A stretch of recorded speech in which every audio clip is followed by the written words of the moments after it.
Hello and welcome to Byju's IAS. Let's get started and look into the first article. For the last 3 days, we have been discussing about Atmanirbhar Bharat Abhiyan. This happens to be an economic stimulus package to give boost to the economy amidst the COVID-19 crisis. What does it do? It makes India a self-reliant economy.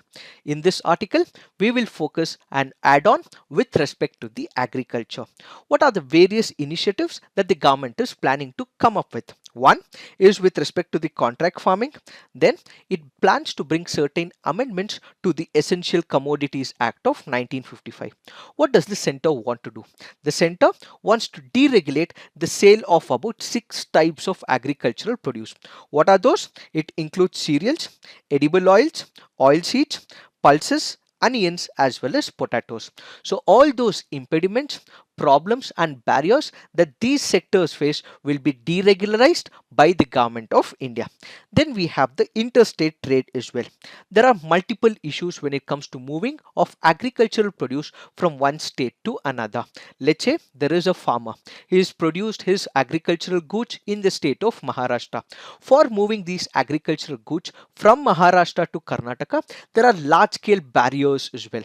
So what does the central government want to do? So the central government will come up with a central law which will facilitate farmers sell their produce produced in any state to any other state. So the government will enact a central law which will permit a barrier free interstate trade for the farming commodities.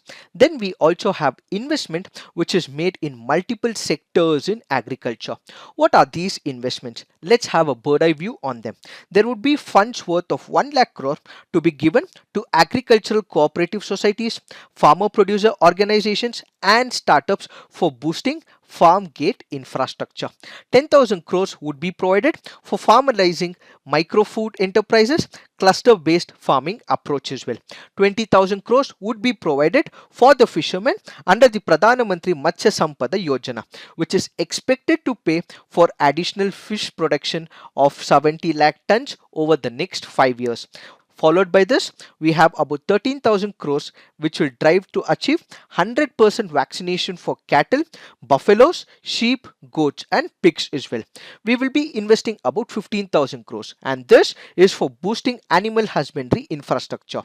4,000 crores will also be invested for herbal cultivation. About 10 lakh hectares would be covered under this project. Then we also have 500 crores which will be invested for the beekeeping initiatives. But the primary plan and the most important of all is the contract farming, which the government of India is planning to come up with, and it will make massive changes with respect to the laws as well. First, let us understand what is this contract farming. Let me give you an example. There are two parties here. One, it involves the seller, the other is a buyer. Who is the seller here? It is the farmer. Who is the buyer here?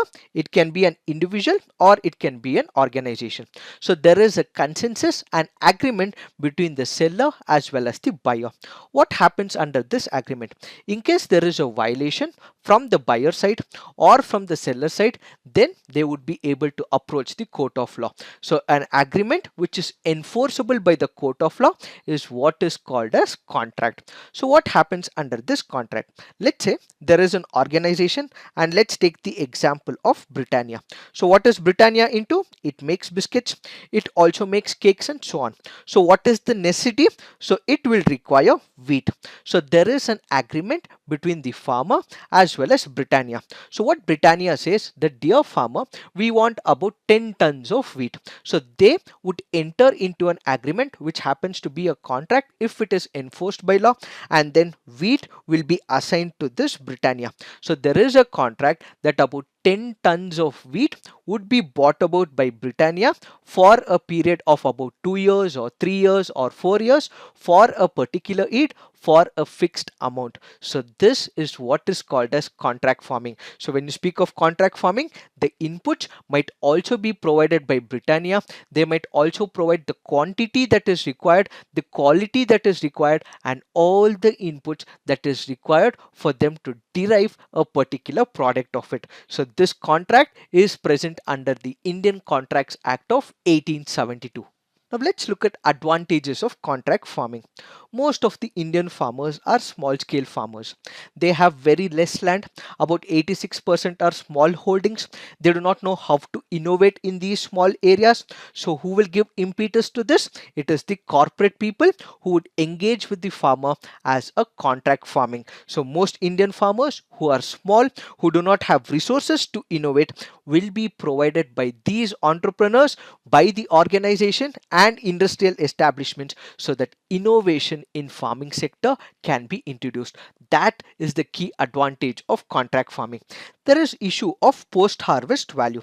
Let's say a kg of tomato is about 50 rupees, but a farmer just gets about 10 rupees. In the middle, those people who are marketing it, the brokers, will take away all the money. So who is the major sufferers? It is the farmer. But what happens under the contract farming? There is direct negotiation between the farmer as well as the organization. So the post harvest value that is given to the farmers is very much already present in terms of a contract. So there is no intermediate broker, or the farmers do not suffer the pain of losses as well.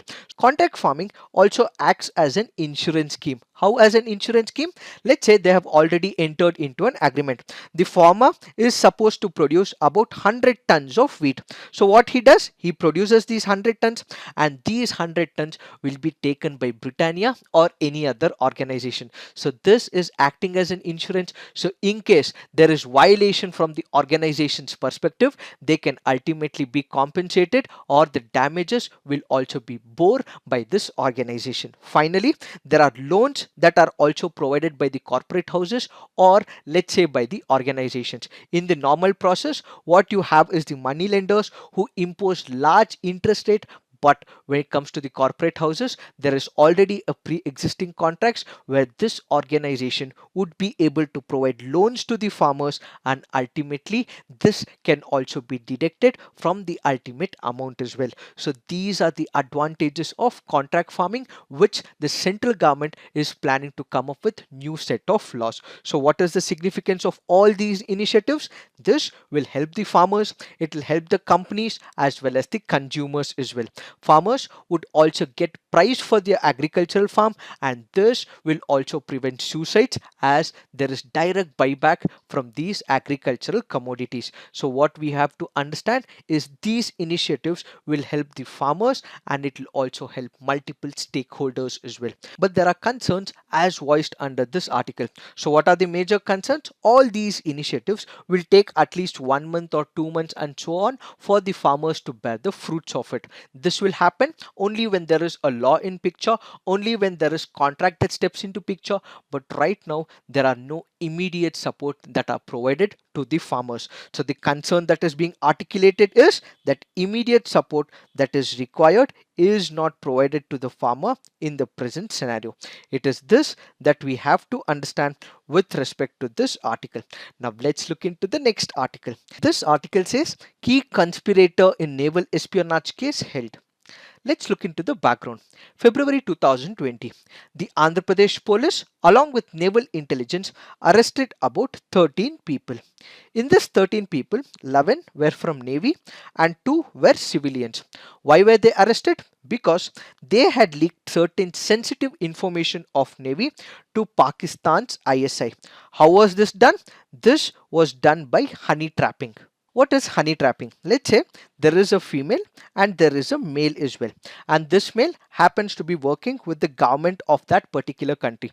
It can be the other way as well, where there is a female who is working for the government and there might be male who is trying to entice this particular person. So they engage in a sexual relationship, they engage themselves in a romantic relationship. So there is a trust that is created between a female and a male officer. As a result of this, what happens during this process, the male starts sharing all the sensitive information to this female officer, and the same can happen the other way as well. The female officer who happens to be a government officer can share all the sensitive information of the government to the male officer as well. So basically, when you look at honey trapping, it is use of romantic or sexual relationship to extract all the confidential and sensitive information from a government employee who happens to be working for an other country. So the trapper will seek all the information, entice this particular person in the name of false relationship. In the present scenario, there were naval officials who were working for the Eastern Command who were honey-trapped by the Pakistani agents, and certain sensitive information was given by these naval officials to the ISI agents. And in order to find who these officials were, who were they coordinating with, an operation was raised, and that operation was what is called as Operation Dolphin House. So this is a joint investigation scheme by the Andhra Pradesh Police, Naval Intelligence and Central Intelligence agencies to find out who these officials are and what sensitive information was leaked from India to the Pakistan's ISI agent. Now the question is, how were they enticed? What are the different ways of honey trapping? There are two approaches to it. One is the traditional approach, then you also have the modern approach. What is the traditional approach? There is physical presence of the two people, a man as well as a female. This is where the traditional approach is. But in the modern era, there is no physical presence, but there is virtual presence, and that is the use of social media profiling, and there is presence of injecting a malware on the adult sites so that this malware starts recording all the conversations of the army or the navy or the air force personnel. So in the traditional setup, you had the physical presence of a male and a female. They engaged themselves in a romantic relationship and they got all the information that is required. In the modern approach, you have the use of social media profile as well as injecting a malware into the phone or the laptop or the computer of a person so that relevant information can be extracted. How does this social media profiling work with respect to honey trapping? Let's say there is a soldier, or let's say there is a government official working for the government of India. He has posted his image on FB, or let's say on Instagram. There is a Pakistani agent or an agent from some other country who first starts liking this particular image. The minute this is done, there would be flow of comments about the praise of that particular picture. Then there would be development of trust as well. Once there is development of trust, this will ultimately end up in WhatsApp chat or on Facebook chat. Then more information is taken from this particular person, and the agents start giving all this information to ISI or any other country as well. So ultimately, this information leak, which is sensitive for the country, is now being sold in the form of honey trap. This is one part of the story. On the other side, there would also be few people who would want money as well. So Hawala transaction takes place and money would be deposited in their account. So this is how sensitive information is leaked from India to the agents of other country. In order to overcome this issue, steps have been taken by Army, Navy as well as Air Force. The Army has described this honey trap as a weapon of hybrid warfare. So what has the Army done? So the Army has asked all its officers and jawans as well as their families not to post photos on Facebook, Twitter and Instagram with soldiers in uniform or with military equipment or with any installations or cantonments in the backdrop when it comes to the picture. It has also requested these jawans not to do certain things. What are those? Not to share information about military exercises, not to speak about transfers and promotions. It has also asked them not to accept requests from the strangers as well. The military intelligence is also carrying out selective checks on the phones, laptops and desktops of the officers as well as soldiers in sensitive areas so that this can ultimately prevent any malware action. After the misuse of this social media, the Indian Navy has also strictly banned use of smartphones as well as social media applications by its personnel. The Army is also planning to come up with a book which has the case histories of honey trap so that they would also be able to give all the lessons to the Army personnel. Apart from this, India will also have to take countermeasures as well. What are these countermeasures? India will have to invest in latest technology so that there is early detection of viruses. So any malware that is present which will infect and also extract information should be completely avoided. So investment on the latest technology is the need of the hour. Then we should also conduct frequent workshop to sensitize the Army personnel about the cyber risk. There should be timely reviews and audits of all the devices that they have been using, and ultimately there should be better protocols in the event of contamination as well. It is this that we have to understand with respect to this article. Now let's look into the next article. This article here speaks about wild boars being declared as vermin. What are vermin? If the government feels that there are some animals which are creating nuisance to the human beings, such animals can be called as vermin. What is this nuisance? It can be in the form of destroying the crops as well as their property. So when the government feels there is destruction of the property or their crops by these wild animals, they can be termed as vermin. Kindly note, we have what is called as Wildlife Protection Act of 1972. There are about 5 schedules for the animals. This includes Schedule 1 and Schedule 2. Schedule 1 and Schedule 2 can be strictly prohibited from calling them as vermin, but there are some in Schedule 2 which can be called as vermin after due process that has been established by the government. So all those animals in Schedule 3, Schedule 4 and Schedule 5 can be hunted in case they are acting as nuisance. For this, there is a particular procedure. What is the procedure? According to it, the state governments will have to identify which is this animal, and they have to identify what is the area that it is currently disturbing. So the state government will have to send this notification to the central government, and it is the central government which will give the permission to the state government to kill or cull this particular animal. Once they have identified the area, they also will have to come up with a period as well. How long will they able to kill this particular animal?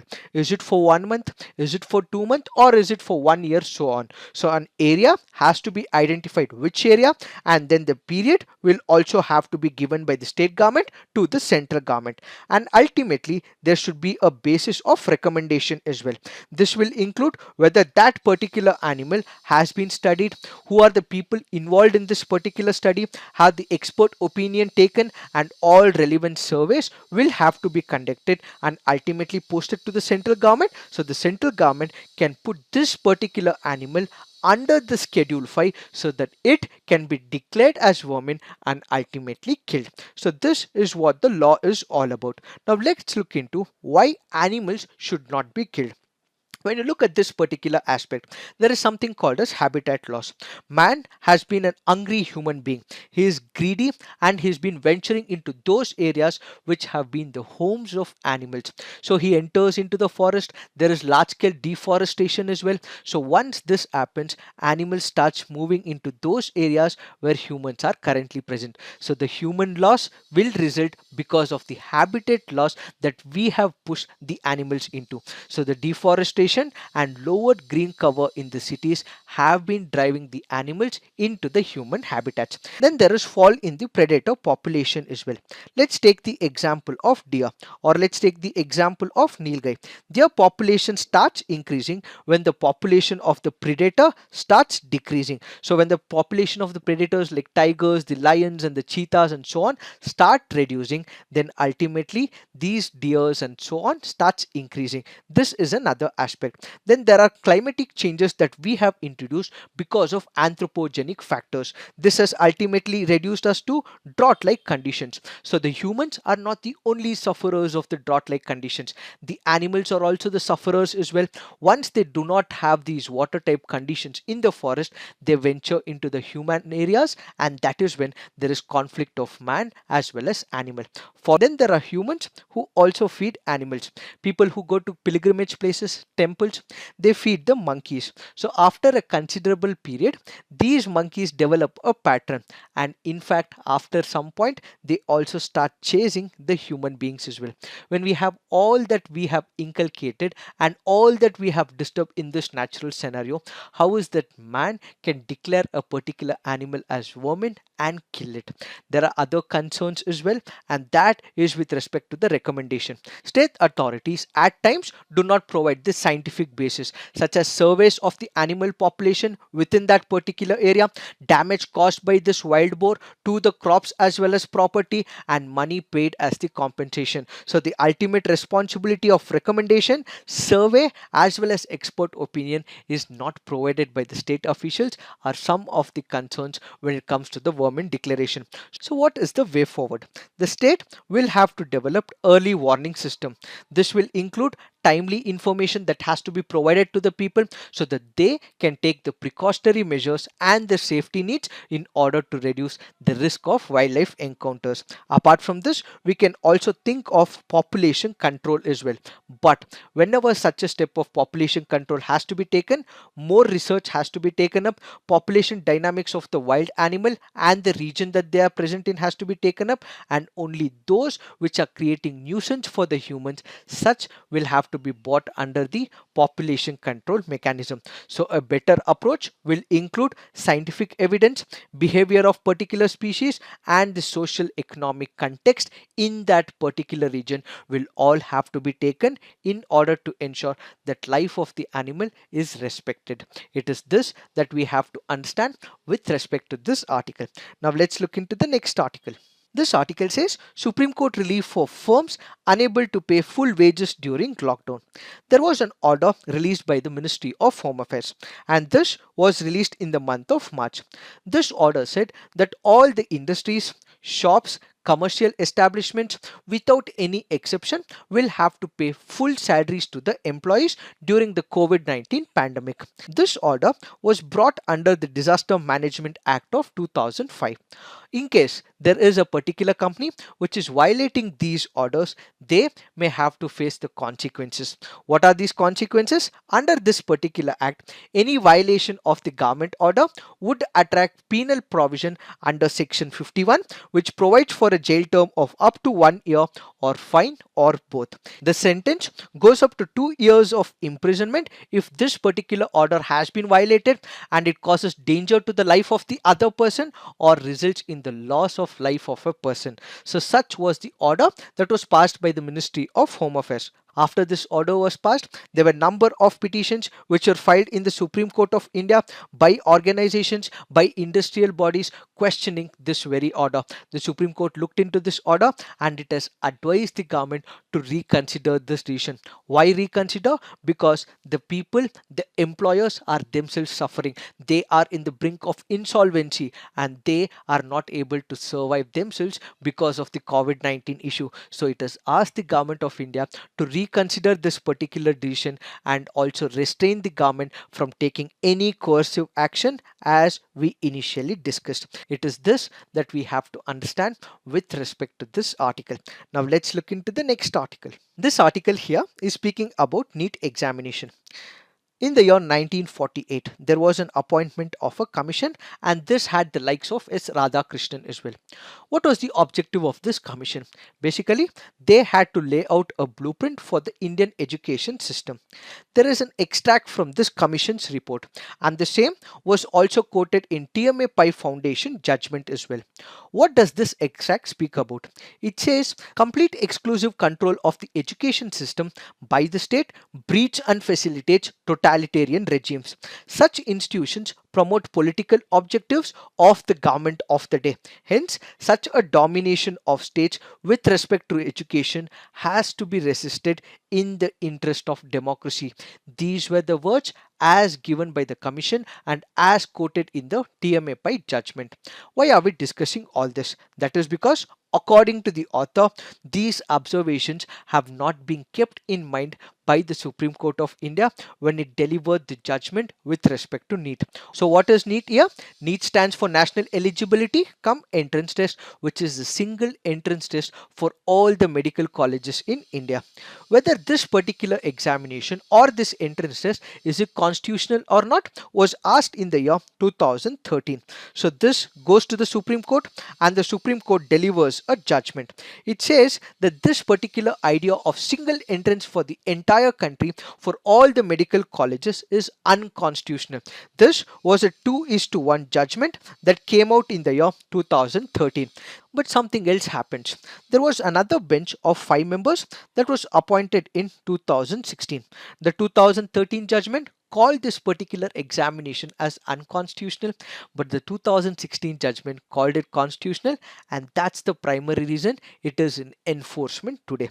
So according to this particular author, the NEET exam that is being conducted is a violation of equality and also breaches certain federal principles as well. So he takes into picture the disadvantages of this NEET examination.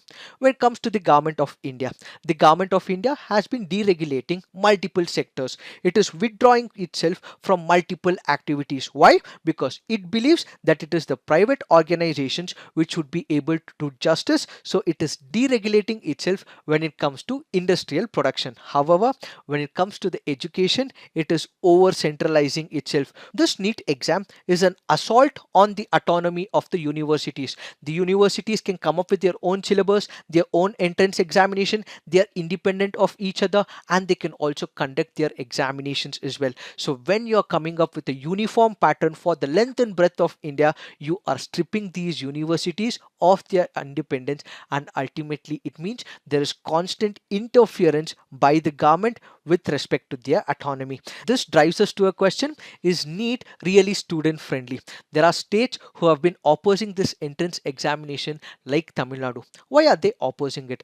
That is because they feel that this particular entrance examination is a major problem for the rural students.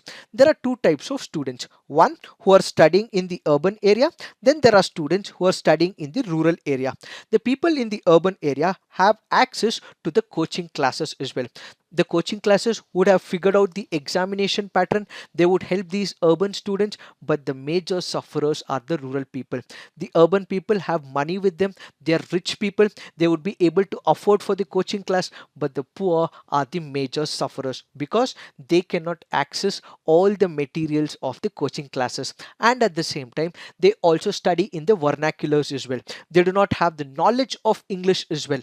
This means the rural people are the major sufferers. On one side, they have no access to the tuition centers. On the other side, they study in the vernacular, which is a major impediment for their success in all these entrance examinations. Followed by this, there is large scale variation in syllabus and standards of the central board as well as the state board. After we have finished our 10th standard, there is 11th and 12th. There are different boards in India, the state board as well as the central board. What syllabus the central has is totally in variance with the state board syllabus. So what those people study are totally different, and this might also be an advantage when they are competing with the CBSE syllabus as well. Followed by this, let's say for example, there is a person who is supposed to give his entrance examination on 15/5/2020, but this person has fallen ill and he is not able to take the examination. In the previous precedent, what we had was multiple tests. If he is not able to achieve one particular test, he would have written another test and he would have gone to a different college as well. Now what we have is a single test across the length and breadth of India. So in case he misses on this particular test, he may lose this particular year and he may have to sit this entire year for his medical entrance. So the major problem being, the student, if he is able to take multiple tests, he can select whichever college he wants to by the examination pattern set by that university. But in the current picture, all that is washed out. When it comes to the examination, the question papers are set in English, but there are people who are also writing in their vernaculars, their mother tongues as well. But when this English language is being converted or translated into another language, there could be a possibility of translational errors as well. So this will mean that sufferers are the rural people and those who are taking in the vernaculars, which happens to be their mother tongue. And empirical research from the United States of America has also shown that these type of national entrants have been against and have their bias against the poor as well as underprivileged sections of the society. And recently, the Supreme Court of India has also come up with a judgment where it said that all the minority medical colleges will also have to admit the students on the basis of their NEET scores. So what the author says is that this particular judgment by the Supreme Court of India is also a violation of Article 30 under the Constitution of India. The author here says that minority rights are not the violation of equality provision, as there is a provision to permit classification, and this classification has permitted them to come up with your own set of rules, own set of norms as well as regulations. If a particular minority institution wants additional qualifications over and above the NEET score, then denial of such additional and superior qualification undermines this very Article 30 of the Indian Constitution. He also quotes one of the landmark judgments, and that is Islamic Academy of Education and another. According to this judgment, if there is a minority institution which has been admitting only students from a particular community, and the procedure has been fairly transparent, and this has been established for about 25 years, they can also seek suitable exemption from the entrance examination. So this was again not considered by the Supreme Court when it comes to minority rights, is what the author says with respect to this article. It is this that we have to understand with respect to this article. Now let's look into some of the preliminary practice questions. Consider the following statements with respect to Yakshagana. It is a traditional Indian theatre form in the state of Karnataka. Badaguttitu style is prevalent in Dakshin Kannada. Tenkuttitu school of Yakshagana is prevalent in Uttar Kannada district. Which of the above statements are correct? The answer to this is one only. Why? This is a traditional art form in the state of Karnataka. This is right, but the schools of Yakshagana are different. The Badaguttitu is present in Uttar Kannada district and Tenkuttitu is prevalent in Dakshin Kannada district. So this Yakshagana is a traditional Indian theatre in the state of Karnataka. There is combination of dance, music, dialogue, costume, makeup and stage techniques as well, and Yakshagana traces its lineage or strongly influenced by Vaishnava Bhakti movement. Now let's look into the next practice question. With reference to quinine, which of the following statements is or correct? It is a medication used to treat malaria. It can be extracted from the bark of cinchona plant. Which of the statements are correct? The answer to this is both. Why have we taken this practice question? Because of the reference given under this article. So this can be a medication which is used to treat malaria and babesiosis. Quinine is also used to treat lupus and arthritis. Quinine is a bitter powder obtained from the bark of cinchona tree. It is a plant belonging to Rubiaceae family and classified either as large shrub or small tree. It is because we have a mention under this article we have taken this practice question. Now let's look into the next practice question. Lipu Lake Pass is in the state of? It is in the state of Uttarakhand. Why have we taken this practice question? Because of the reference given under this article. Kindly note, Lipu Lake Pass is in the state of Uttarakhand. What is the context of this article? Pilgrims from India usually reach Manas Kailash Sarovar through three routes. What are these? One, it includes Sikkim, then it is through Uttarakhand or through Kathmandu via Nepal as well. The route via Uttarakhand involves three stretches. The first stretch is 107.6 km long road from Pithogarh to Thawagat. The second is from Thawagat to Gatiagar on a 19.5 km single lane. The third stretch is 80 km from Gatiagar to Lipu Lake Pass at China border. What is the context? The Border Roads Organization is converting the second stretch into a double lane, and it has also built a new road on the third stretch to allow vehicles as well. So what is the significance of this? The time that is taken is comparatively less and the distance becomes shorter as well.